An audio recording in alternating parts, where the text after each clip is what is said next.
Eu acredito piamente, o dia que a gente tiver um mundo sem fronteiras, viveremos todos numa grande Somália. Queridos amigos do Bom Senso, está no ar mais um podcast. Aqui, onde a liberdade de expressão impera e o politicamente correto não entra. Hoje com as presenças do ilustríssimo Aristides Gouveia, de Heleno, O Corso, Galantino e Francis Elliot, seu host honorário nesse podcast. Hoje falaremos sobre a nova lei de imigração e suas consequências desastrosas para o país. Fiquem ligados, estamos no ar. Boa noite, amigos do Bom Senso. Boa noite, queridos Aristides e Heleno. Estamos aqui em mais um podcast. Você, ouvinte, obrigado pela presença. E para saber mais, temos o nosso site bomsenso.org, artigos quase diários e interessantes para você, ou a nossa página no facebook.com/bomsenso.org. E agora nosso podcast está no iTunes, faça-nos o grande favor, entre lá, subscreva e dê a sua avaliação, fale que gostou, fale que não gostou, mas participe, nós agradecemos a ajuda. Então, tema polêmico de hoje, o tema da semana, que aliás foi pedido pelos nossos seguidores no Face, que abordássemos a nova lei de imigração. Então vamos direto ao cerne dela. Agora, o Brasil tem uma das, se não a lei de imigração mais progressista do mundo, que basicamente escancara nossas fronteiras, para toda sorte de imigrantes entrarem no Brasil e serem muito bem recebidos, com direitos basicamente iguais ao de qualquer cidadão brasileiro. Então vamos só para facilitar aqui para o ouvinte, vamos listar o que muda aqui, Primeira mudança, vistos humanitários, Atualmente só estamos recebendo vistos provisórios e humanitários de refugiados provenientes do Haiti e da Síria, mas agora liberou geral. Qualquer refugiado de qualquer país, por qualquer motivo, pode pedir abrigo no Brasil, É isso mesmo que vocês ouviram. O segundo ponto é o combate à discriminação, que a nova lei institui o repúdio à xenofobia e ao racismo e qualquer outra forma de discriminação como princípios da política migratória do país. O texto também garante aos migrantes o direito de participarem de protestos e sindicatos. Veja bem, nós estamos permitindo agora aos imigrantes formarem um sindicato. Quer dizer, olha só a complicação disso daí. Bom, seguindo adiante, o que mais muda? O fim da criminalização da imigração. Ou seja, com a nova lei não é mais crime você invadir as fronteiras brasileiras. Incrível, Quer dizer, não temos mais fronteiras, porque não é mais um crime você trespassá-las. E também prevê anistia a todos os imigrantes que estejam ilegais no Brasil no momento. Quer dizer, é o liberou geral. E a cereja do bolo, atenção, garante os mesmos direitos da nossa Constituição dita cidadã de 88 a todos os imigrantes. Olha a porteira que a gente está abrindo e olha o tanto de problema que o país está convidando num momento onde realmente, meus amigos, o que a gente não precisa é de mais problema. Então eu vou começar dando a palavra para Heleno, O Corso, Galantino. Heleno, suas considerações iniciais e o que você acha de tudo isso? Boa noite, meus camaradas. Boa noite, Francis. Boa noite, Aristides. Boa noite para toda a tigrada ignara que nos ouve, os amigos, enfim, todos os seguidores. Eu acho basicamente o seguinte, eles falam, vamos garantir a todos os imigrantes, ou migrantes, sei lá, os mesmos direitos garantidos pela Constituição aos cidadãos brasileiros, ou seja, merda nenhuma, Em primeiro lugar é isso. Eles vão oferecer um pastel de vento para cada um que entrar no país, porque aqui a gente paga imposto e não recebe nada em troca. Então, o que eles vão oferecer para esses imigrantes? Morte na fila do hospital, assaltos, ruas esburacadas, doutrinação ideológica nas escolas e tal. Basicamente é isso, mas a minha visão da imigração, assim, eu vejo qualquer país, o Brasil, como um clube, um clube social e, por exemplo, se você quer participar de um clube, você tem que comprar um título e depois pagar uma determinada mensalidade, uma manutenção. Por quê? Pensa num clube qualquer aí que tem 50, 100 anos. Várias gerações de famílias e pessoas gastaram muito tempo e muito dinheiro para investir em toda aquela estrutura que foi formada e que dá condições do clube se sustentar. Então, não é qualquer um, Zé Ruela, que vai entrar lá e falar: pronto, estou aqui e vou. Sabe, eu acho que tem uma expressão em inglês, acho que chama free rider, é o, tipo, caroneiro de graça, entendeu? Você quer pegar carona em tudo que está construído já. Então, assim, do ponto de vista moral, eu não acho isso correto. Eu acho que, enfim, você abrir e porque pensando, a economia, todos os bens são escassos. Então, os bens que já são escassos no nosso país, para uma população que já é miserável, você vai aumentar essa população e tornar ainda tudo mais escasso e assim, sem consultar o povo, né? Porque uma decisão dessas tem que ser tomada democraticamente, mas de forma direta, sei lá, um referendo, um plebiscito, não por uma canetada aí de um senador qualquer aí que quer jogar para a torcida. Então, basicamente é isso. Funciona, eu acho que funciona como um clube e eu sou contra. Enfim, tem que ter algum critério, senão vai virar mais zona do que já é. Basicamente é isso. É a velha prática brasileira da caridade com o chapéu alheio, né? O Senado dá uma canetada e agora o contribuinte que já paga 5 meses de impostos para cada 12 de trabalho vai ter que arcar com mais custos para sustentar esses imigrantes que não contribuíram em nada com o estado de seguridade social no Brasil, né? É lamentável. Bom, Aristides, passando a palavra para você, faça suas considerações iniciais aqui. Boa noite aí, meus companheiros. O que me causa espécie aí nessa proposta, né, de nova lei de imigração, enfim, de lei de imigração, uma vez que a legislação que a gente tem à disposição hoje é o chamado Estatuto do Estrangeiro, né, é a oportunidade de se fazer isso, né? Qual será o real interesse em colocar isso na prioridade, né, na agenda do dia do país, né, considerando todo o contexto político, econômico que a gente está observando, né, um tempo de relativa instabilidade política e de muita necessidade de recuperação econômica, né. Eu não consigo enxergar o porquê de realmente isso está na pauta do dia, né? A gente tem reformas importantes a se fazer. Outra coisa que é curiosa é o seguinte: esse argumento que o Estatuto do Estrangeiro está velho e precisamos de uma lei moderna é um dos argumentos mais estúpidos levantados e frequentemente levantado quando se vai fazer algum tipo de alteração legislativa no país, né? Muito bem lembrado, né? Esse foi o único argumento que eu escutei dos defensores dessa lei, né? Eles ficam andando em círculos falando que a lei é antiga e ela deve ser atualizada como se lei tivesse prazo de validade, né? E o segundo ponto, que não é nenhum argumento, é só um apelo emocional e vago, é que precisamos incluir os direitos humanos, né? Mas além disso, não escutei nenhum argumento específico de por que essa lei deve ser atualizada. Exato. Esse primeiro argumento é de uma estupidez atroz, porque a lei ela é feita para vigorar, para ter vigência indeterminada, né? É evidente que as situações de conflito e a dinâmica social às vezes demandam alterações, mas a passagem do tempo por si só não é um pressuposto de necessidade de alteração da lei, né? Isso é uma coisa bastante evidente, não precisa ser especialista em qualquer matéria jurídica para entender isso, né?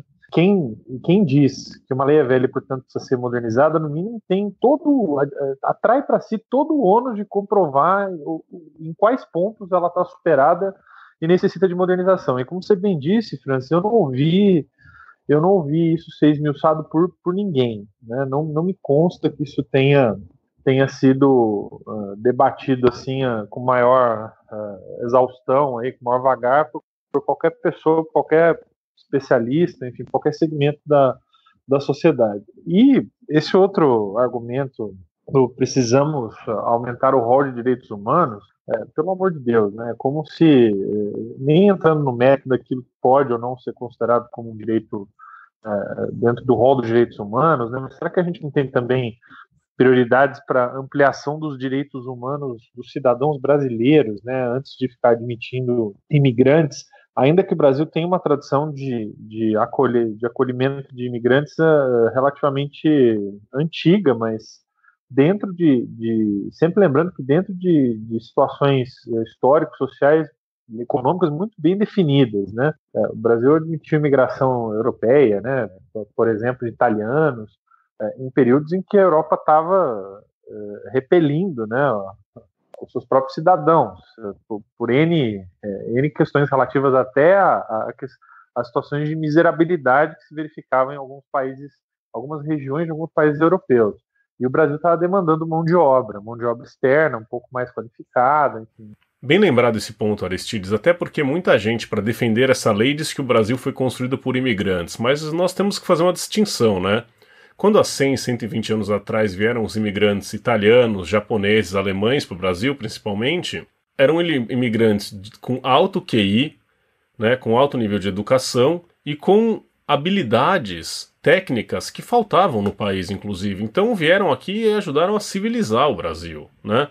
Agora, a gente olha para um imigrante da Síria, na última avaliação, né, o QI médio da Síria era de 85. Isso é de alguns anos atrás. Obviamente, após a guerra, esse QI caiu, porque as pessoas mais inteligentes com mais recursos saíram do país, né? Já se refugiaram em outro lugar. Então, quer dizer, não estamos trazendo aqui pessoas que vão contribuir, mas pessoas que são muitas vezes analfabetos no seu próprio idioma e de uma cultura completamente distinta da brasileira, né? Nós estamos trazendo um problema, né? Não alguém que vai colaborar, né? Estamos trazendo ônus para o Estado brasileiro, é mais Bolsa Família, Bolsa Imigrante, abrigo para toda essa gente e tudo mais. Assim, eu sou sensível à questão humanitária dessas pessoas, mas esta não é a melhor maneira de ajudar, né? Porque eu acredito piamente, o dia que a gente tiver um mundo sem fronteiras, viveremos todos numa grande Somália, né? Os países precisam e as populações precisam ter responsabilidade sobre o seu território e população e resolver os seus próprios problemas na escala mais local possível. Exato. E a gente tem visto recentemente a experiência, por exemplo, da entrada dos haitianos no país, uma experiência desastrosa, né? Os governos Lula e Dilma abriram fronteiras, ou ao menos fizeram vista grossa para a entrada de haitianos pelo Acre, né? Haitianos que eram atravessados até o Acre por coiotes, né? Em condições muito, muito ruins, quer dizer, às vezes até piores do que eles estavam vivenciando nos seus países. O governo do Acre, em algum momento, o próprio governador do Acre, à época, chegou a dizer, olha, eu não tenho o que fazer, foi solenemente ignorado pelo governo federal e adotou uma providência que beira o surreal, né? Ele usou recurso público do Estado para alugar um monte de ônibus e mandar todos eles para São Paulo, sob o argumento que em São Paulo é onde estão os empregos. E mandou levas e levas de haitianos aqui para São Paulo. E é fácil ver, enfim, quem circula ali pela região do Glicério, ali próximo do mercado municipal, enfim, hordas e hordas e hordas de haitianos circulando por ali. E aí se questiona em que situação essas pessoas estão morando, se alimentando, emprego evidentemente que não está tendo, porque o país não tem emprego para gente qualificada agora, está passando por uma crise de emprego, que dirá para quem não tem maiores qualificações, mal fala o idioma do país.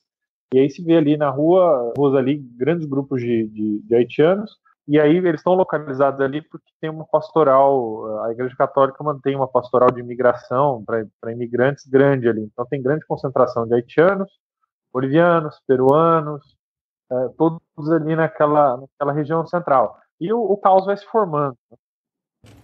Pois é, essa experiência acriana aí, né, foi desastrosa. Aliás, análogo a isso, a ideia de que manda para São Paulo que lá tem emprego, eu ouvi muitos liberais, né, o pessoal que trocou a redenção pelo Estado, pela salvação através do livre mercado, né, os adeptos do liberalismo redentor, dizendo o seguinte, não tem problema abrirmos as fronteiras, porque o Brasil é tão fodido que os imigrantes não vão querer vir para cá.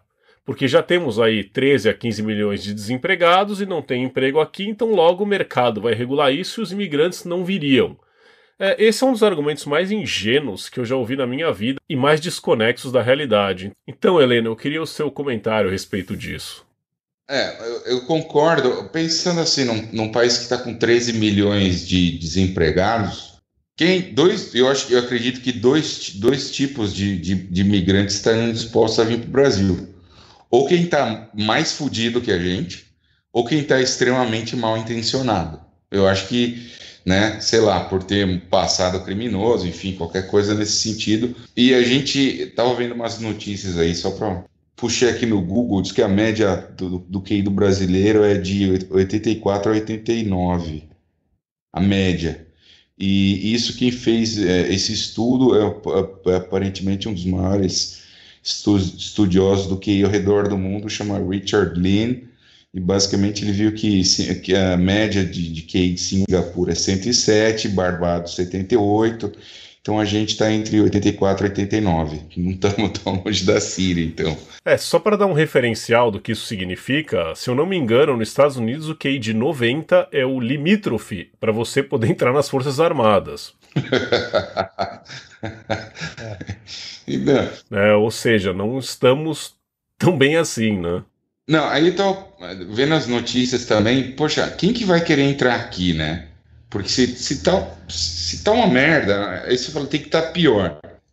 Sei lá, nos 13 anos do governo do PT, os caras ficaram exaltando, não, porque a Venezuela, um país irmão, Maduro, aquele blá blá blá, de picareta da Bolívia também, enfim, esses comunistas aí que estão destruindo aqueles países.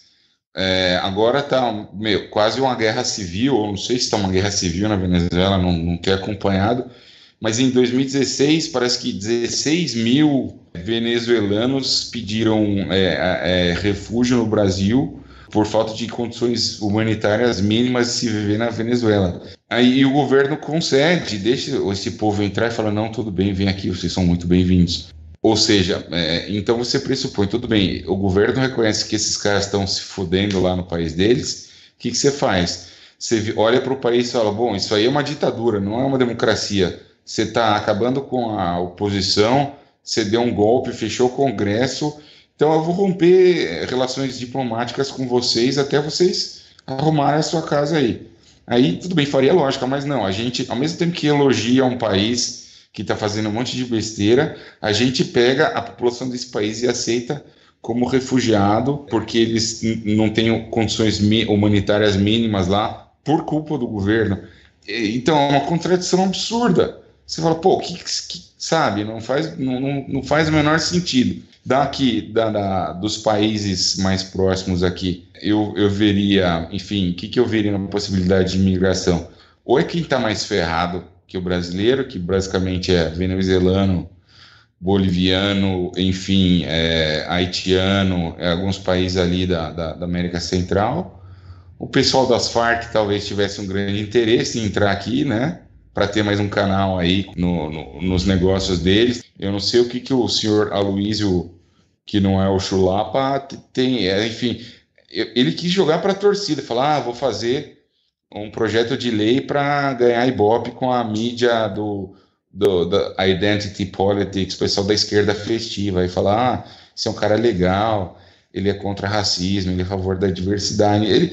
O cara não deve ter a mínima noção do que acontece no mundo e falou, bom, como eu estou prestes a ser indiciado pela Lava Jato, eu vou jogar para a torcida e todo mundo vai achar que eu sou um cara bacanão. Ô Heleno, só me permita discordar de um ponto em relação ao Aloysio Nunes, né, que você mencionou, que é o autor do projeto da lei. Isso já vem há uns 2 anos que ele vem martelando nessa tecla. E, assim, vamos lembrar quem é Aloysio Nunes, né? Ex-guerrilheiro, motorista do Marighella e participou de assalto a trem, né? Não é uma pessoa com um passado idôneo, né? Então, para mim, essas coisas não acontecem por acaso e só para fazer uma moralzinha com a esquerda, não. Como eu disse, né, a gente estava comentando antes do podcast, tem nó nesse ponto. Tem nó nesse ponto e essa lei segue uma agenda maior. Ele é que nem o Serra, ele é um petista perdido em outro partido, que é o partido co-irmão do PT, que é o PSDB. Não, eu acho que vai no ponto. Eu acho que projeto, de qualquer forma, enfim, as mudanças políticas que a gente tem observado no país levam a crer que houve um enfraquecimento de projetos de esquerda e de fato houve, né? Isso vai se refletir eleitoralmente, né, nas próximas, pelo menos 2 eleições aí. Já se verificou nessa eleição, e vai se verificar ainda, acredito que por pelo menos 2 eleições, ou até que a Lava Jato e outras apurações de corrupção estejam terminadas. Mas tem uma coisa que ainda não, o país ainda não superou, que é o estatismo, né? Independente de qualquer posição de esquerda, o fetiche estatal, tara que o brasileiro tem, o brasileiro médio, enfim, que os políticos brasileiros têm pelo Estado, pelo inchaço do Estado, não acabou. Está bem viva e se mexendo bastante. E eu acho que qualquer preocupação na linha de um inchaço do Estado vem muito bem a calhar para se raciocinar as intenções por trás dessa nova lei de imigração, assim como tantas outras, né? E fica aparecendo, inclusive, um certo jogo de compensação, né? Quer dizer, o país vem fazer uma reforma agora, reformas de austeridade, como reforma da Previdência, reformas de eficiência, como a reforma trabalhista, lei de terceirização.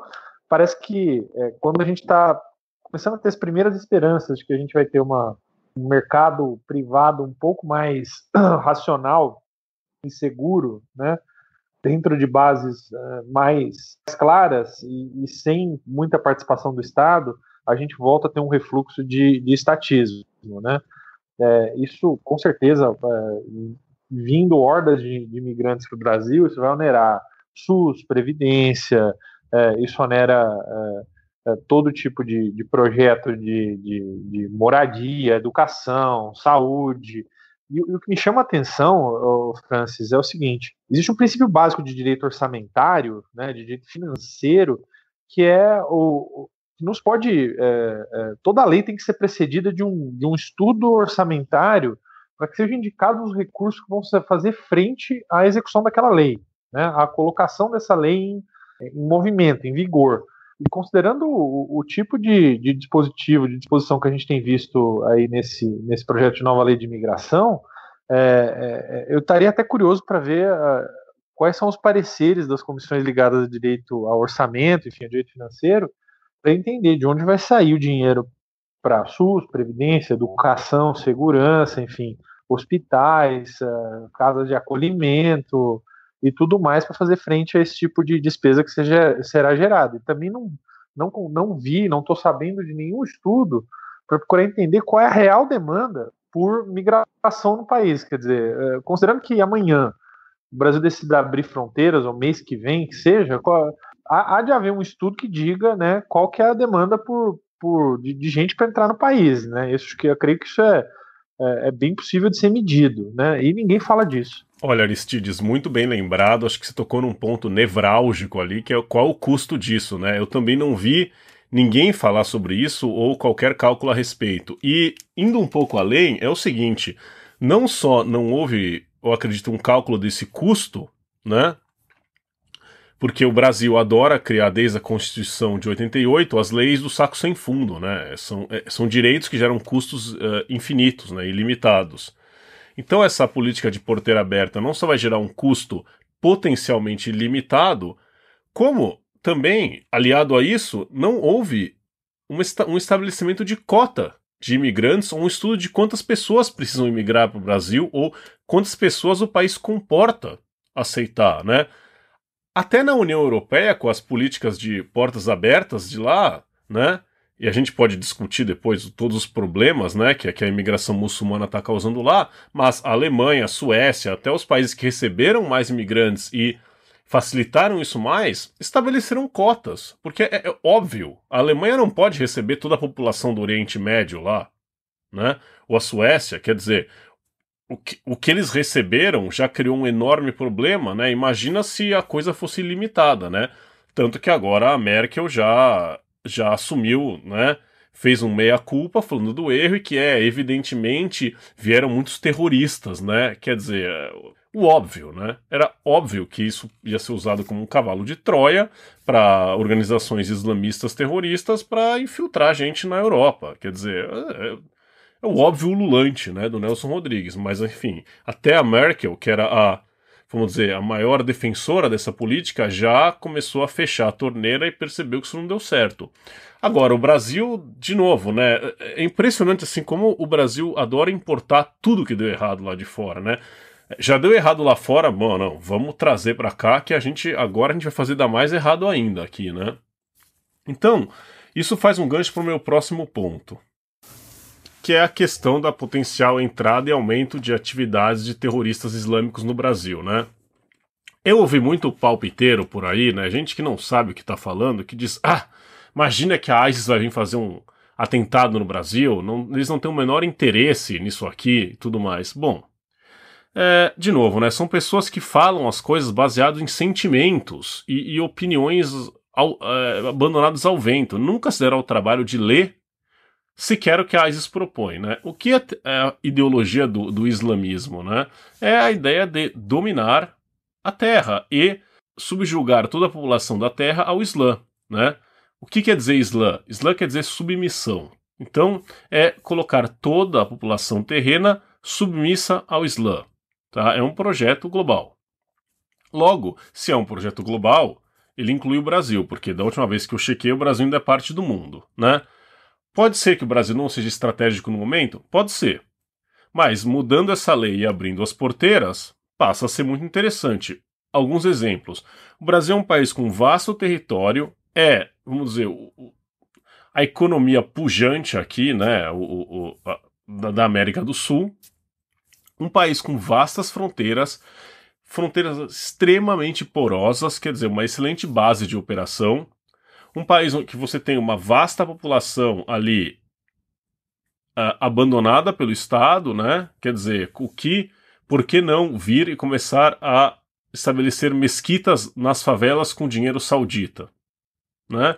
Dar um pão pra galera ali, dar alguma coisa, dar uma escola islâmica, por que não fazer isso? Né? Eu acho que isso aí cabe muito bem nos planos dos islamistas. Outro ponto, Brasil é uma rota riquíssima de tráfico de drogas, muita droga passa pelo Brasil.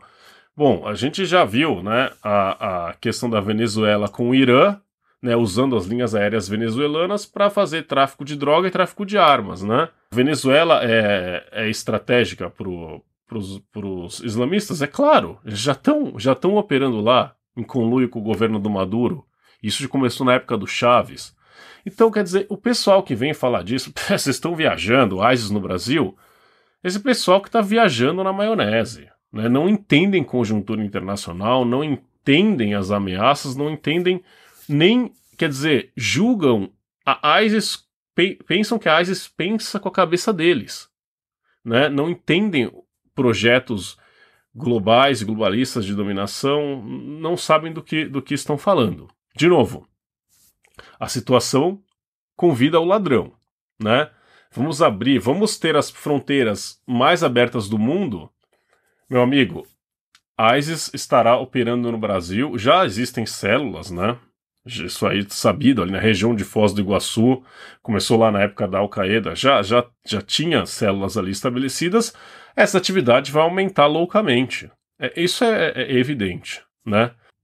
Bom, dito isso, acho que cobrimos o tema aqui por vários ângulos e estamos chegando a meia hora, então eu queria passar a bola para os senhores, colegas, para as suas considerações finais aqui. Só tem um lance aí que, curiosamente, historicamente também sempre houve um limite para aquisição de terras por estrangeiros aqui no Brasil, né? O estrangeiro poderia ter direito, enfim, a comprar determinada área limitada, tal, até por questão de soberania nacional. E havia algumas exceções, eu não sei ao certo se o cara, enfim, se naturalizasse ou casasse com uma brasileira ou uma gringa que viesse, casasse com um brasileiro, tivesse filhos brasileiros, isso seria uma exceção, enfim. E agora o pessoal está querendo abrir as porteiras e falar, ó, quem quiser vir e comprar, pode vir. Então, o que pode acontecer no Brasil é, sei lá, vir um monte de chinês, um monte de de muçulmano radical e ostensivamente radical, né? E começar a comprar terra e falar, meu, tá barato, tá em crise, terra fértil, vamos ocupando mais espaço, enfim. A gente não pode achar que o país do carnaval que a gente tá a salvo dos demais males do mundo, né? É uma questão de tempo, quando o gafanhoto acaba com uma plantação, ele busca a próxima, então acho que a gente tem que ficar de olho. Sim, por aí. Bom, então chegou a hora de passar a régua nesse podcast. Muito obrigado a você, ouvinte do Bom Senso, pela audiência. Semana que vem estaremos de volta aqui, Aristides, Heleno e eu, Francis Elliott, para falar sobre o ataque à liberdade de expressão ao redor do mundo e o campeonato de vitimismo que virou a política da esquerda. Não perca! Bom, e se você gostou, não esqueça de se inscrever e assinar o nosso podcast no iTunes ou no app do podcast no seu iPhone ou Android e acompanhar nossos textos no nosso site bomsenso.org e na página do facebook.com/bomsenso.org. Esse podcast também estará no nosso canal do YouTube, é só procurar Bom Senso e você vai encontrar lá, fácil. Bom, de novo, obrigado, um abraço e até a próxima.